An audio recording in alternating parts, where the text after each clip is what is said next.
Hi, welcome to this lecture. This is in continuation to the previous lecture where I have explained a few of the components of an EAP architecture. So the first one, we are going to start with security, compliance and auditing. So in AWS, IAM Service is responsible for identity and access management. It actually enables enterprises and users to securely control access to AWS resources for the users. It also facilitates AWS resources for authentication and entitlement of the resources for a particular resource. For an example, let's say IAM service will allow you to create users for your enterprise. It will also allow you to create policy, roles and group. So let's say if you have created a user, you can assign a group to the user, or you can directly allow a user to access any of the AWS services. However, it is always recommended that you create a user and then you also create a group. And once you because normally in a typical environment, enterprise environment, you have a group of people who wants to have access to particular resources, who wants to have access to the particular application. The best practice says that you first create a group, then you add users in it, and on the group you can enforce a policy. So that is how you can make sure that a certain set of people are getting certain set of access for the underlying AWS architecture or underlying AWS resources.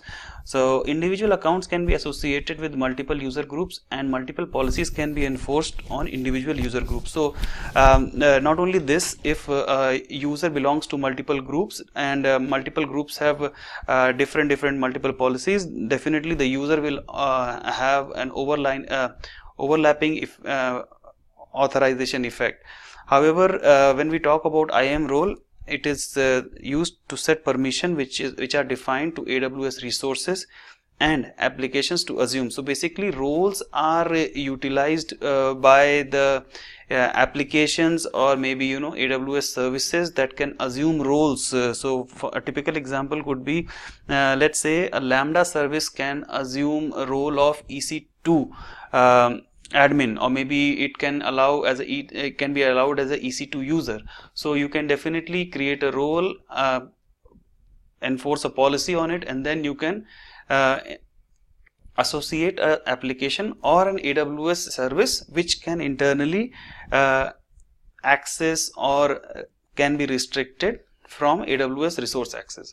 So these are the four basic IAM entities that are utilized to obstruct the access of AWS services and applications built on top of it.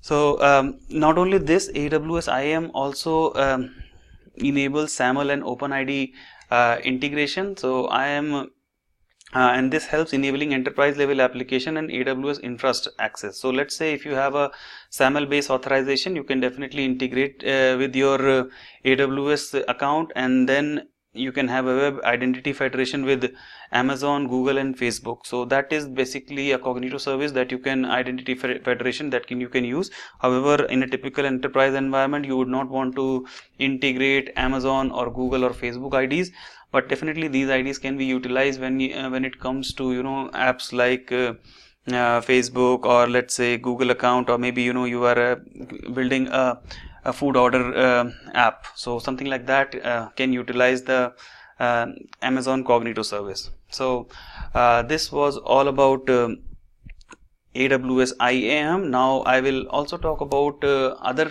services which are responsible for security, identity and compliance in AWS. So the first one we are going to talk about is Resource Access Manager.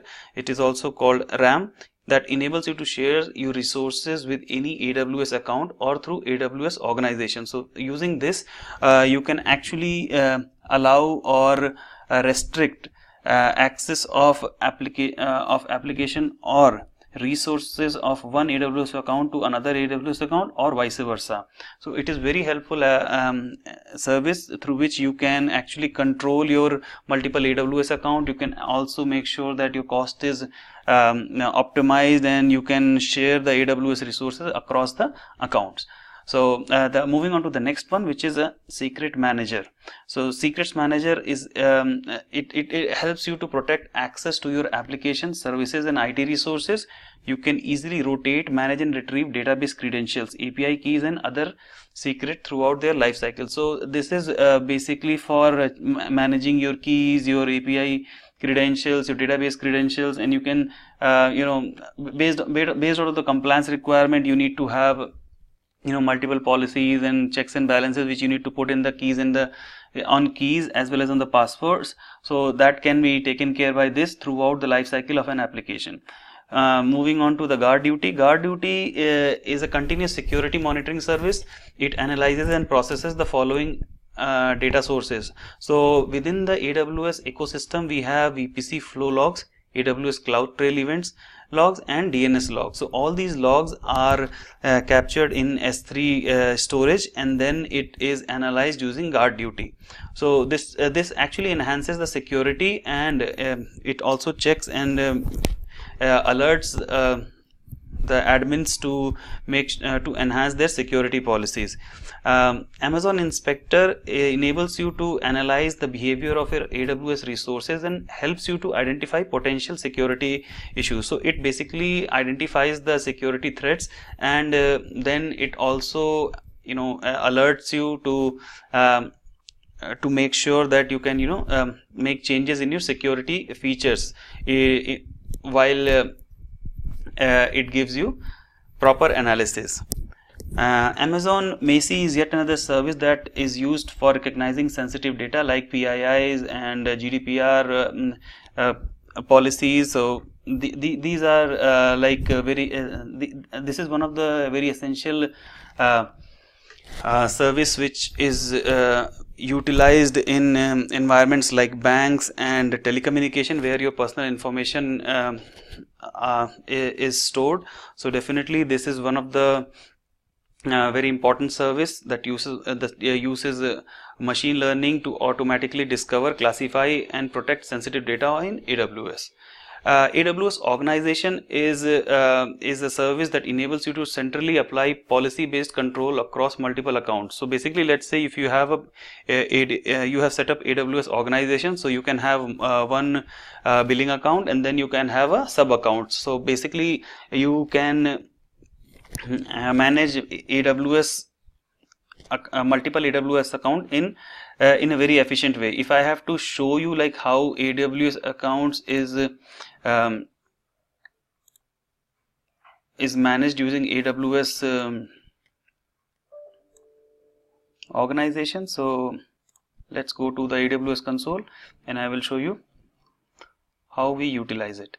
So as you can see, it says AWS organizations enables you to create, apply policy based controls. And let's say if I want to create, it provides single payer and centralized cost tracking. So definitely you can have one payment account, and rest of the accounts can be just user accounts through which you can manage your AWS resources. You can also manage all the cost and everything using the single centralized account, and it lets you create invites accounts. So definitely let's say you have multiple AWS accounts which are not tied together. So all you can do is you can create a AWS master account, and then you can invite other accounts to latch onto it. You can also create a policy to manage the controls. It helps you to simplify organization-wide management of AWS services. So here if you have to create your organization, you will go on to create a master account, and then you have other some other accounts which you can call it as service account or something, and then you can hierarchically manage it. The best example of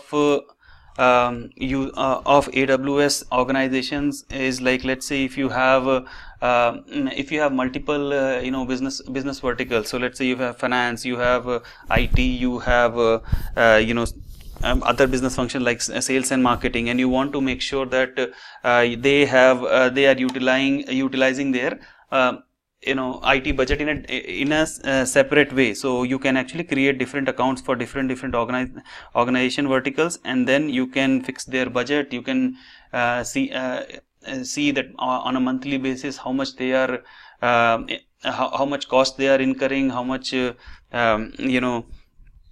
budget they are exceeding, so on and so forth. So this is predominantly used for controlling your multiple AWS accounts and for the centralized billing as well. So AWS single sign-on is currently available only in North Virginia region. However, it is used to set up and manage single sign-on across all your AWS accounts, and it uses the SAML 2.0 based protocol. Certificate manager, it makes it easy to provision, manage, deploy and renew SSL TSL certificate. So definitely you will not have to look out for different applications to manage your certificates. If you are using certificate manager, you can also import external certificates, or you can manage certificates from AWS as well. Key management service is something that is widely used for to create and manage keys and the control for encryption across wide range of AWS services. So there are lots of types of keys: AMS 256, AMS 128 encryption types, and you can also import your own encryption keys to facilitate the encryption in the AWS environment. Cloud HSM is a hardware security module, and which is used for used as a computing device. It processes cryptographic operations and provides secure storage for cryptographic keys. So basically, it's a very high-end device which is used for cryptographic keys, for creating cryptographic keys, and those cryptographic keys can be used for encryption and decryption. So that can be done. And last but not the least is the directory services. This is a user directory service which you can utilize. Like we have in any organization, we have Microsoft AD server or simple AD server. So basically, this particular service, directory service, facilitates Microsoft AD, simple AD, AD connector, and Amazon Cognito user pool, along with the cloud directory. So you can make use of this service, and you can completely host your entire Active Directory server on the AWS cloud. So all these security services, all these services which I have discussed so far, including IAM and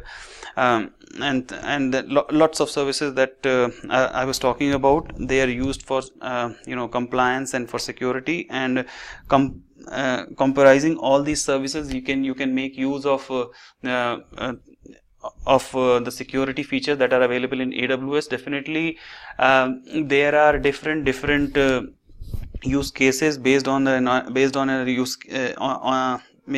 an organization. So definitely, you would require to have different kinds of use cases. Maybe you will not require to use all these services, but definitely with these services you can